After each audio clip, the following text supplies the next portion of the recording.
हम झंडे वाली माता की तुम्हें कथा सुनाते हैं, पावन कथा सुनाते हैं।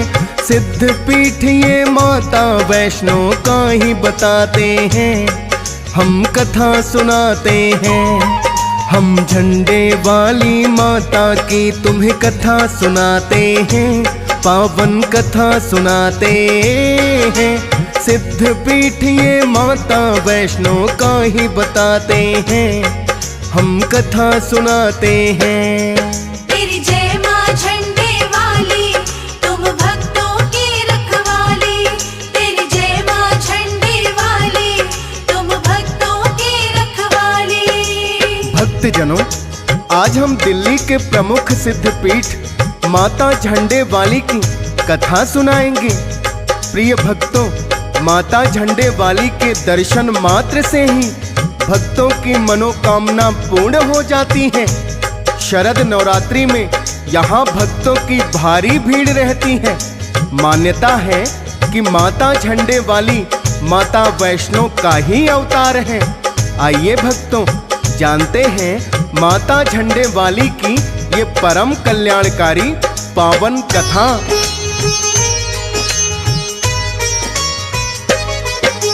माँ वैष्णो का एक भक्त था, नाम है बद्रीदास। माता वैष्णो देवी पर जिसे पूरा है विश्वास।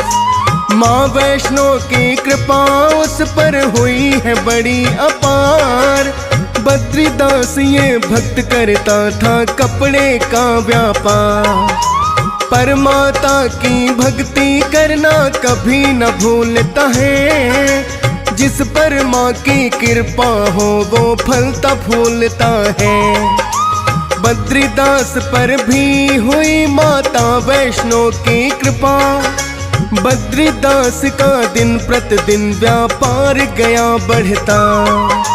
बद्रीदास माँ वैष्णो का सदा शुक्र मनाते हैं, पावन कथा सुनाते हैं। सिद्ध पीठ ये माता वैष्णो का ही बताते हैं, हम कथा सुनाते हैं। तेरी जय माँ झंडे वाली, तुम भक्तों की रखवाली। तेरी जय माँ झंडे वाली, तुम भक्तों की रखवाली। भक्तजनों, कहते हैं माता भवानी जिस पर कृपा कर दे उसके सदैव वारे न्यारे रहते हैं। बद्रीदास माता का सच्चा भक्त था। उसका कपड़े का व्यापार दिन दोगुनी रात चौगुनी बढ़ता गया। उसकी दुकान पर हमेशा ग्राहकों का तांता लगा रहता था। किंतु इतना अधिक व्यस्त होने के पश्चात बद्रीदास माता की भक्ति करना नहीं भूला। सुबह शाम स्नान आदि करके माँ वैष्णो के नाम की माला जपना उसकी दिनचर्या में शामिल था।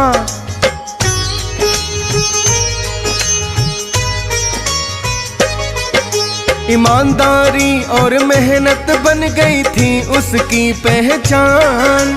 मान्यता था व्यापार का बढ़ना माता का वरदान। सोचता माता वैष्णो ही मुझ पर कृपा करती, तभी हो रही है व्यापार में इतनी मेरे तरक्की। जितना बढ़े व्यापार श्रद्धा भी उतनी बढ़ती जाती। करता विनती कृपा बनाए रखना मुझ पर दाती।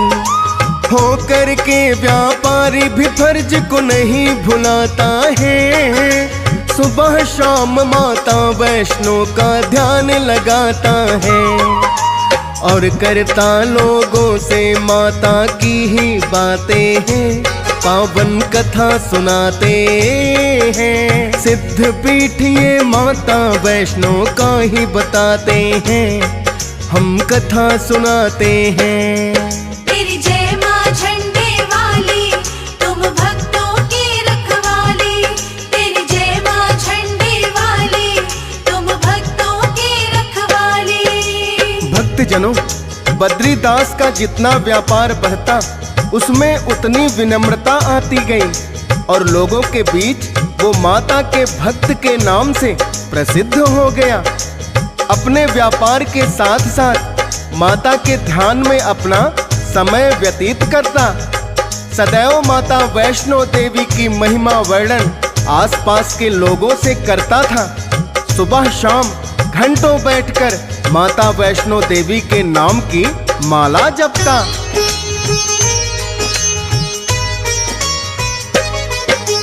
एक दिन ध्यान लगाकर माँ का बैठा बद्रीदास, उसे अचानक हुआ है फिर तो ऐसा कोई एहसास। एक खाली जगह थी उसके साथ में पड़ी हुई, लगा उसे इसके नीचे कोई शक्ति तभी हुई। क्या मेरा ये भ्रम है, वो तो सोचने लगा दोबारा, किंतु माता की शक्ति ने दिया था उसे इशारा। बद्रीदास के मन में बात ये घर कर जाती है, कोई शक्ति है मुझसे कुछ तो कहना चाहती है। बद्रीदास फिर उसी जगह पर चलकर आते हैं, पावन कथा सुनाते हैं। सिद्ध पीठ ये माता वैष्णो का ही बताते हैं, हम कथा सुनाते हैं। तेरी जय माँ झंडे वाली, तुम भक्तों की रखवाली।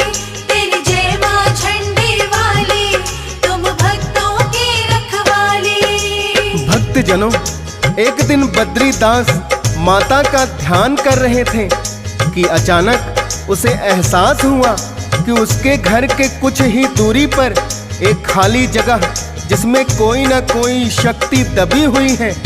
बद्रीदास जब पूजा पाठ करने के पश्चात उस जगह पर आए तो उनके मन में एक अद्भुत शक्ति का संचार हुआ।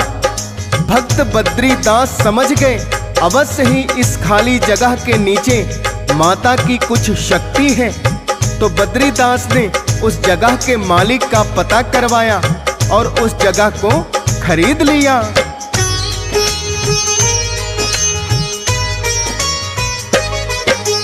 बद्रीदास का उस जमीन पे हो गया है अधिकार, खोद के देखूंगा मैं इसको, मन में किया विचार।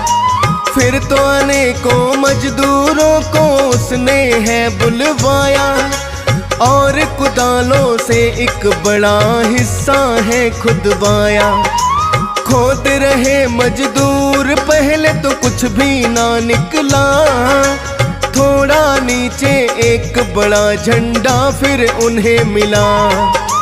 मिट्टी में दबा हुआ झंडा भी जैसे कि नया है, और भी नीचे खोदो फिर मजदूरों से कहा है।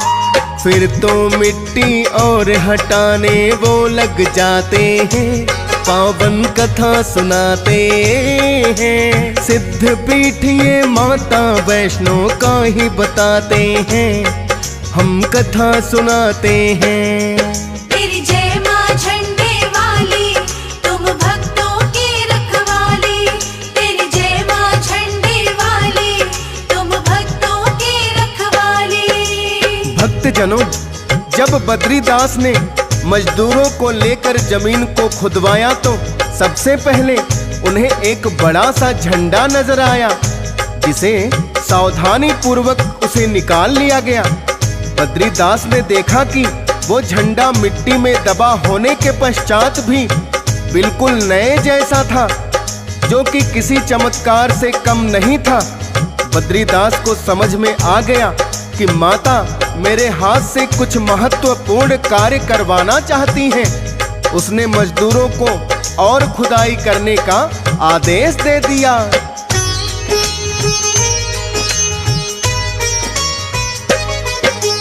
जब मजदूर लगे करने नीचे की ओर खुदाई, माता की एक प्रतिमा दी है फिर तो उन्हें दिखाई।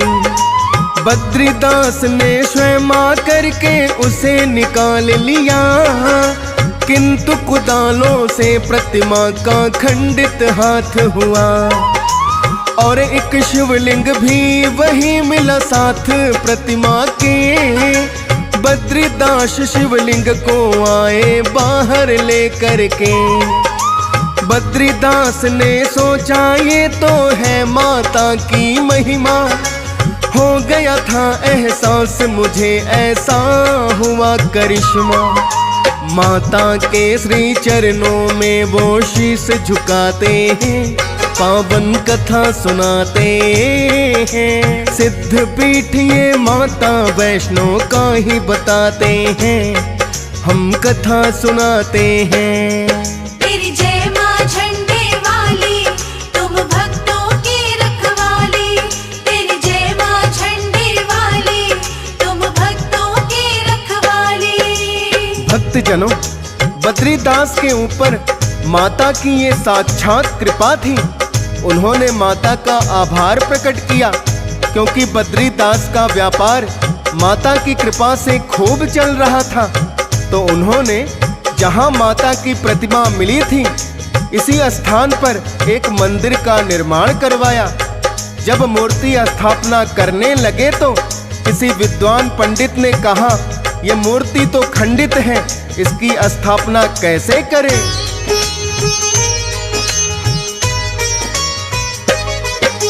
बद्रीदास के मन में माँ के प्रति थी सच्ची निष्ठा, किंतु खंडित मूर्ति की नहीं होती प्राण प्रतिष्ठा। किंतु बद्रीदास भक्त तो यही चाहते हैं, माँ का है आदेश मानो पंडित को बताते हैं। पंडित थे विद्वान वो बद्रीदास को ये बतलाते, खंडित हाथ की जगह हाथ एक चांदी का बनवाते। चांदी का हाथ बनाकर कर दी मूर्ति स्थापना। बद्रीदास की हुई है पूरी भक्तों मनोकामना। और जो मिला था झंडा उसे मंदिर पे लगाते हैं, पावन कथा सुनाते हैं। सिद्ध पीठ ये माता वैष्णो का ही बताते हैं, हम कथा सुनाते हैं। तेरी जय माँ झंडे वाली, तुम भक्तों की रखवाली। तेरी जय माँ झंडे वाली, तुम भक्तों की रखवाली। भक्तजनों, खुदाई के कारण माता की प्रतिमा का जो हाथ खंडित हो गया था, तो किसी विद्वान पंडित ने बद्रीदास को बताया कि खंडित मूर्ति की स्थापना नहीं हो सकती। तो बद्रीदास कहने लगे, शायद माता का यही आदेश है, आप इसी मूर्ति को स्थापित करने का कोई उपाय बताएं। तब पंडित ने उन्हें खंडित हाथ की जगह चांदी का हाथ बनवाने की सलाह दी। बद्रीदास ने चांदी का हाथ बनवाकर वही माता की मूर्ति को स्थापित करवा दिया, और साथ में जो शिवलिंग बना हुआ था उसे भी स्थापित करवा दिया। प्रिय भक्तों, क्योंकि खुदाई में सबसे पहले झंडा मिला था, इसलिए इनका नाम झंडे वाली माता पड़ गया।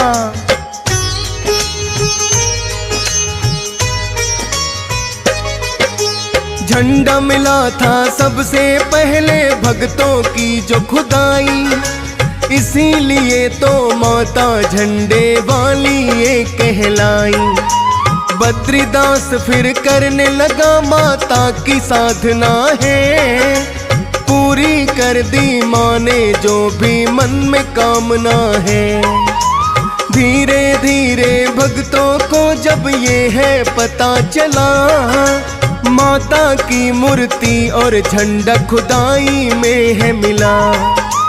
आने लगे हैं अनेकों भक्त माता के दर्शन करने, पूरी करती माता कामना जो भी लाते मन से।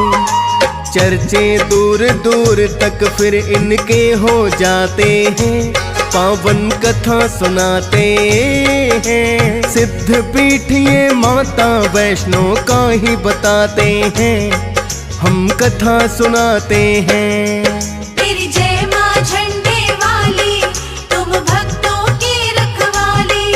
तेरी जय माँ झंडे वाली, तुम भक्तों की रखवाली। भक्तजनों, माता झंडे वाली अपने दरबार पर आने वाले भक्तों की सभी मनोकामनाएं पूर्ण करने लगी। तब से उनकी प्रसिद्धि दूर दूर तक फैल गई और दान में काफी पैसा आने लगा। फिर सन 1944 में बद्रीदास भक्त के पुत्र ने श्री श्याम सुंदर ने बद्री भगत झंडेवाला टेम्पल समिति स्थापित किया। आज भी मंदिर की सारी व्यवस्था व अन्य सभी कार्य इसी समिति द्वारा किए जाते हैं और दान का एक बड़ा हिस्सा समाज कल्याण के लिए खर्च किया जाता है।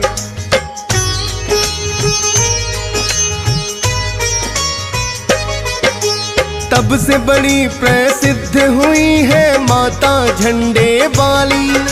माँ वैष्णो का रूप करे भक्तों की रखवाली। पूरी होती है भक्तों की मनोकामना सारी। नवरात्रों में लगती भीड़ है भक्तों की बड़ी भारी। सब भक्तों पर कृपा करना झंडे वाली माता। हंसराज तेरे चरणों में तो सदा ही शीस झुकाता।